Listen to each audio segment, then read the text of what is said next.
thought he was going to end up in the top 10. Well, that did not help Truex. He falls to 5 car lengths back.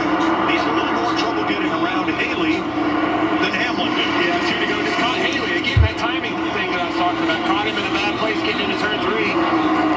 Gave Hamlin a little bit extra lead. Exactly what he looked. Coming around here to 1 to go. This is just what the doctor ordered. It's exactly what Denny Hamlin wanted to see. White flag, sponsored by Credit One Bank. Nursing around here.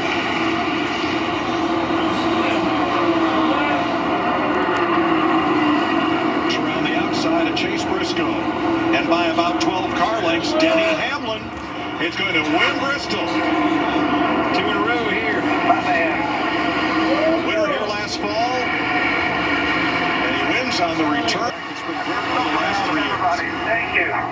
My favorite. It's going to take a couple days to go back and dissect all of this. My goodness. That was wild. 52nd career win for Denny Hamlin, 13th on the all-time NASCAR win list. Bristol in September was his last victory. Teammates, 1-2. Joe Gibbs Racing, 1-2. RFK Racing, Brad Keselowski, 3rd. Hendrick Motorsports, 4th and 5th with Bowman and Larson. 210th win for Joe Gibbs as a car owner. And 2nd of the season.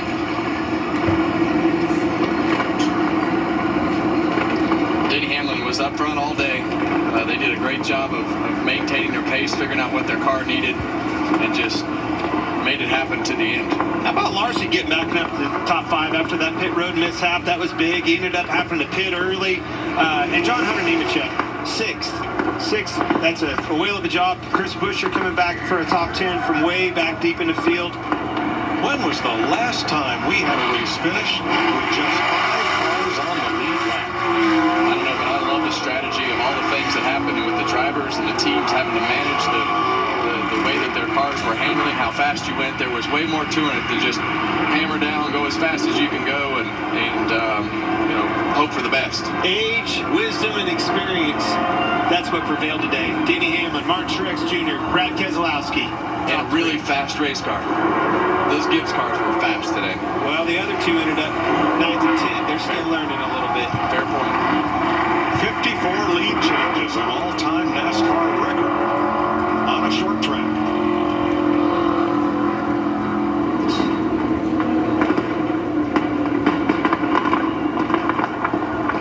Denny Hamlin, Chris Gabehart, and their crew. Well, they're shooting off fireworks, but I think we've had 500 laps of them.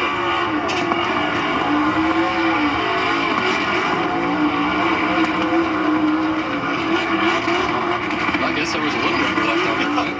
Still burning down on that 11 camp. He had more to give.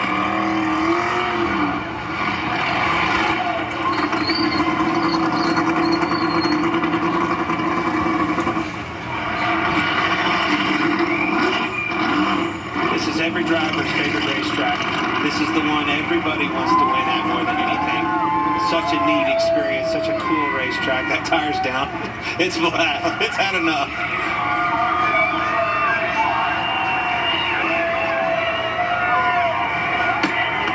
Kyle Busch before him, Denny Hamlin is a very polarizing driver. You either cheer for him to win or you cheer for anybody but. And you can hear the crowd's reaction. It is decidedly mixed. It's only been that way since the podcast. Kevin, be careful with that podcast journey you're on. Dover 2004 was the last race where we had 5 or less cars finish on the lead lap. Let's see if he says it. Love it.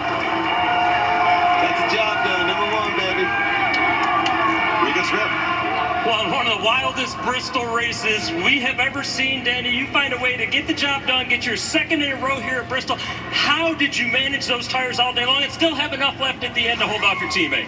Yeah, just that's what I grew up doing here in the short tracks of the whole Mid-Atlantic. So South Boston, Martinsville, all those tracks. Just this is what I grew up doing. So once it became a tire management race, I really liked our chances. But obviously the veteran in Martin, he knew how to do it as well. And so we just had a great car, great team. The pit crew just did a phenomenal job all day. Can't say enough about them.